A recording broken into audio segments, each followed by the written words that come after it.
So excited to have Tabitha Brown join us next. Tabitha satisfies the hunger of millions with her unique approach to veganism and her wholesome comedic personality.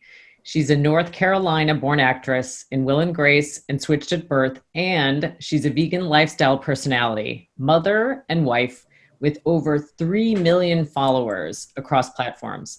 1 million of those she acquired in 30 days on TikTok, earning her the coin title of America's Mom. Welcome, Tabitha. I think we started a minute early and I don't see Tabitha on screen. Do you, team? Okay, this is a huge opportunity for me to talk about sports cards. So real quick, while we wait for Tabitha, the top 3 to 5% of sports cards, the highly collectible, not the junk in Steven's garage that I also have, but the hard to get stuff is about to become the Andy Warhol and Jackson Pollock stuff. Get very educated, 20 hours. But now for a much better education, Tabitha's here. I'm so glad you're here. Thanks. How are you? Tabitha. There. I'm great. How are you? I'm too well. Tell the audience, for those that don't know you, a little bit about who you are and the brand and the amazing supernova that is you. Well, hello there. I am Tabitha Brown. I'm an actress. I'm what people call a vegan foodie, an influencer. That I'm still trying to get used to that title, right? But most importantly, I'm a wife and I'm a mother, and I am a real woman out in the world balancing it all. I love That's that. who I am. Take it even further back, Tabitha. Like, what kind of child were you? Like, when do you remember yourself? What were your interests? How did you navigate? And what were some of the key moments that you think gave you the foundation to have, let's call it what it is, the conviction and the confidence to be a real woman in today's world? Well, you know what? As a kid, I was very much so free, right? I had a huge imagination. I learned very early on that I knew I wanted to entertain and be on TV. I was probably about 5 or 6. We used to watch the Cosby Show every Thursday night as a family together, right? And I remember I told my mama, I said, I want to be Rudy's friend that ring the doorbell next and come right? And she thought I meant I want to, be friends with Rudy. I said, no, I only want to do it on the TV and then I want to come home. I was trying to express to her I wanted to be an actor. I just didn't know what that was called. I'm from a little small town in North Carolina. There is no actors or anything like that. And so after that, she got me in theater, in my church, and I started doing theater at school, and I would perform anytime I could, honey, at the cookouts, when the family cookouts, I got my joke book. My daddy always had a joke book for me, and I would just always love to entertain. I love how it felt. And then you loved the reactions, the positive reinforcement, the attention, the energy. Yeah, I love to make people feel something. That's what I was drawn to. I was like, ooh, do you like that on a one-to-one basis as much as you like it on a one-to-many basis, or one or the other more? I love making people feel like it's just me and you, right? If you ever look at my content, I always hold my phone very close to my face. And I do that intentionally because I want people to think I'm your friend in this moment. Mm-hmm. It's just me and you, right? No matter if I'm talking to millions of people. Right now, you're my only interest. And that's how I like to make people feel, because everybody needs that sometimes. And so it was that feeling that always stuck with me. But then, as I grew as a woman, I was not always free. I found myself, being from the South and also working in like corporate America, and people telling you, tone your accent down a little bit. It's a little ignorant, or, we don't want to hear that. You need to be as neutral as possible. And then coming to LA and getting into the acting industry, it was the same thing. No one wants to hear the accent unless it's, a character requested type of thing, right? And so after that, I kind of got into this whole trying to please everybody. And that's not freedom. And so I was lost for a little while. I wore my hair. You were on defense. Right. I was trying to figure the thing out. I was like, let me give the people what they want, because this is what I'm hoping for. So I would wear my hair one way because I was told to. I would cover my accent because I was told to. I would always be trying to be a certain size. By the way, that sounds like the greatest talent of all. I'm always fascinated by people that are able to do accents or suppress them. Like, sometimes, I always tell people, I'm like, the only thing I'm good at is being me. And the only thing, it's all I got. It's a great thing to just be able to be you. Let me tell you that. And I had to really go through a time. I got really sick, right? And during that time being sick is when I found myself again. And I realized a lot of times I always tell people, I think I may have even gotten sick because the true me couldn't breathe. I was suffocating myself. I couldn't breathe. I couldn't think clear. And it took me 1.5 years to come out of that. Depression, sickness, anxiety, everything.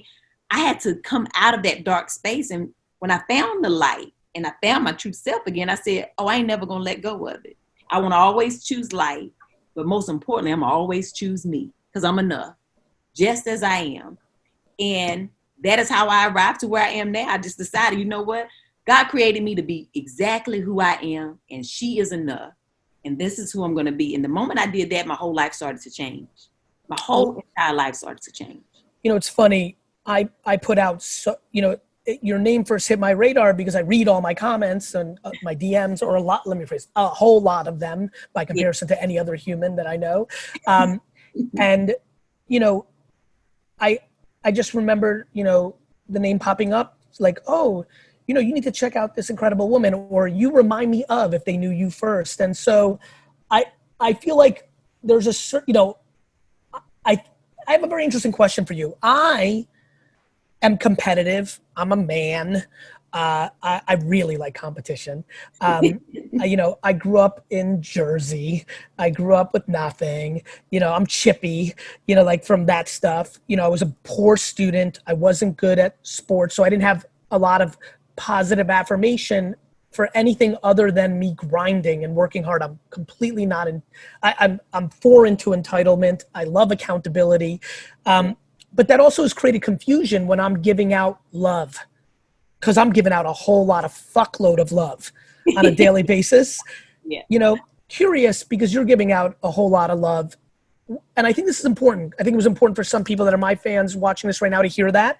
Mm-hmm. And I'd like to make a connection. In your communication of love and really giving it, where do you see people sometimes confused because of the way you deliver it, or who you are, or how you do it? Like a lot of my friends and family, even like Andrea, like in our business world, like they get upset for me when people try to paint me as a bad guy because of my cursing or my aggressiveness, and I always tell them, like, look, I understand. Like if they just catch me saying fuck this, or like I get, or and listen, this is not the golden era of white males either, so there's that. Like I understand. I have compassion. Yeah. But I'm curious because I've dug a little bit, and so I'm very happy that Vayner's reached out and trying to do some work with you and doing some work with you now. Like, when do you feel like you're misunderstood, even though I feel like you're trying to push out love in a real way too? The thing that not necessarily bothers me, but always blows my mind is when people say, there's no way you can be that happy all the time, right? Yes. Not real, right? And I'll say, but nobody said there's no way she could be depressed. There's no way she can be sad. No, nobody said that when I was going through. But now that I choose joy because I got through everything I went through, you want to attack me because I'm happy? Tabitha, you know what's crazy about that? People go to me, they're like, Gary, God, I get so much of that. People think I'm on drugs and shit. It's stupid. And people are like, Gary, I'm sorry, but I'm just trying to keep it real. And I reply to them, you're trying to keep it real cynical. Like, who you trying? What is real though? Right? Real? You don't know me. You have no clue. Keeping it real for what? You're keeping it real that you're exposing yourself as not happy, and you're being cynical to me because that happiness is making you feel uncomfortable. Right, and that's what it is. I'm aware. Every day I always remind myself, I'm not the problem, right? And so whenever somebody does do that, we have to always just know it ain't got nothing to do with us, honey. It's what they got going on. Darling, it goes even further than that for me. Honestly, it's converted into me feeling compassion and sympathy for them. Absolutely. That's what I'm saying. People are going to be people to the day we die. Ain't nothing you can do about people, honey. They're going to be who they are. My intention every day is to do good. It's to put out good, to be intentional with loving people, right? But always remaining true to myself. Because I ain't ever going to lose myself in the process again. Well, that's right. People are like, Gary, you talk about kindness, but then people walk all over you. I'm like, nobody's ever walked all over me in my entire life. I'm like, and then I get deep with people. I'm like, sometimes you're letting people walk all over you because you don't have good, you have expectations. You're going to let them do this, but what you really have in mind is something else. It's like people like hit me up, Gary, I'm such a fan of your work. I'm going to pick you up at the airport and drive you to your hotel. I'm like, no, you're not. You're going to pick me up and try to pick my brain the whole time. Right. And honestly, I'm tired after a 9-hour flight and need to catch up with my family. I love you, but you're not coming to drive me and just stay quiet. You've got agenda. And that's okay. By the way, I'm flattered. I'm not mad, but Tabitha, I think that's right. I don't think people understand that there are some humans, like, world, please use the energy of us right now. Like, I'm sorry to get on this little rant, but we have to start having this conversation. There are people. My mother is one of them. She passed that DNA on to me. This beautiful woman is one as well. Some people's actual happiness comes from making other people happy. It's how we fucking breathe. It's a natural thing for us.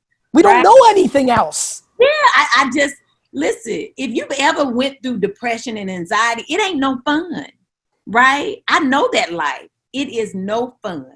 And if I came out of it, I made a promise to myself, I'm always going to choose light and try to be that for somebody else. Even if it's 1 minute a day, I want to do that.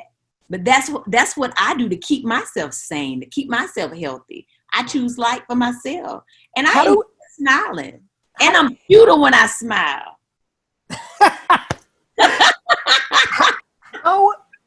How could parents watching right now choose light when they find out the sad news that their school is not opening anymore, and on some real shit, they're ready to strangle their little ones, even though they love them more than breathing? How does one choose light in the face of adversity or shocking disappointment? We still are here to go through it, right? Because it could have went a whole nother way, right? We have the unfortunate truth that there have been elementary schools and high schools gunned down, right? Children didn't come home. This is a time of reflection. The world got put on hold.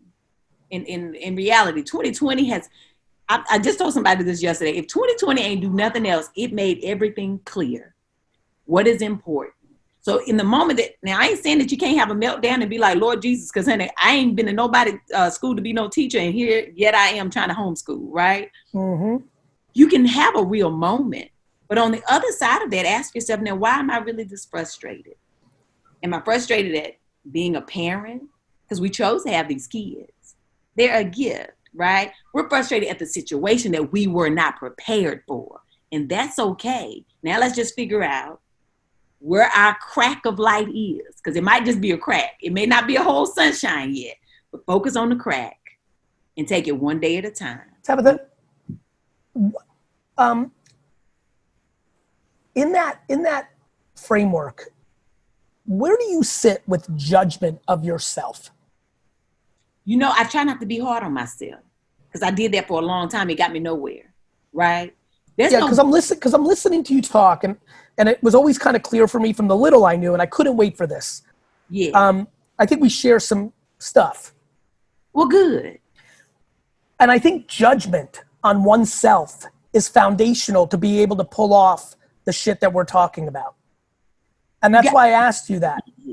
Right? You gotta, this is the thing. You have to be easier on yourself, but you have to be willing to check yourself too. Yeah, you have to be accountable, but kind. Have to keep yourself accountable, right? You don't have to be judgmental to yourself, because we all doing the best we can every day. There's no blueprint to life. Honey, you just get here and you be like, oh, somebody help you out for about 18 years and then you on your own, really. Okay, and then you're trying to figure it out day by day. And sometimes you do great at it, and sometimes you fall flat on your face. But even if you fall flat on your face, as my dad always say, you were still moving forward. So get up, dust yourself off, and let's figure it out. But don't be hard on yourself, because that ain't gonna get you nowhere. Just take your time and try to figure it out. What's the biggest challenge you still have as you self-audit? What are you currently attacking, trying to get better at? And comma, you're excited because you're seeing a little bit of movement. For me, it's radical candor. I hate conflicts. It's so funny. I'm such a tough guy on stage and I curse at it, but one-on-one, I really struggle. I just want positivity and like, I'll figure it out and I'll do it at my expense. And it's taken me time as a human to build on radical candor. And I continue to try to get better at candor. What about for you?